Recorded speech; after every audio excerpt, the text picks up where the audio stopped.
ఇంద్రుడి దగ్గర పోయింది. పోయితే ఇంద్రుడు లేదు నాతోటి కాదు శ్రీమన్నారాయణ దగ్గరికి పోవాలి.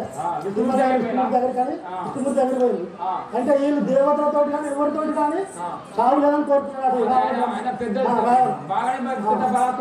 కోరుకుంటే మరి ఎవరు నరులతోటి నరులు అంటే నరులు ఆ నరులు చాలు లేదని కోరుకున్నాడు.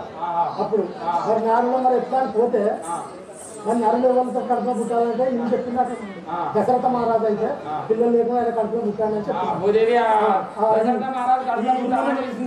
వీళ్ళంతా కలిసి చెప్తే మరి ఆయన మునిశాపం ఉన్నాడు కానీ అంటే ఇదే ఇప్పటి మునిశాపం ఇప్పుడు యాది దంపలు అంటే ఆ శాపం విమోచనం చేస్తాం మేము అని ఇక ఒప్పుకున్నాడు. సరైన తీసుకుని అని అలా తీసుకొని ఇక అటువంటి కొంతమంది ఈ అసిష్టుడు విశ్వామిత్రుడు భద్రత ఇవాళంతా ఎవరెవరో అందరూ కలిసి దశరథ మహారాజు దగ్గరికి వచ్చిందారు.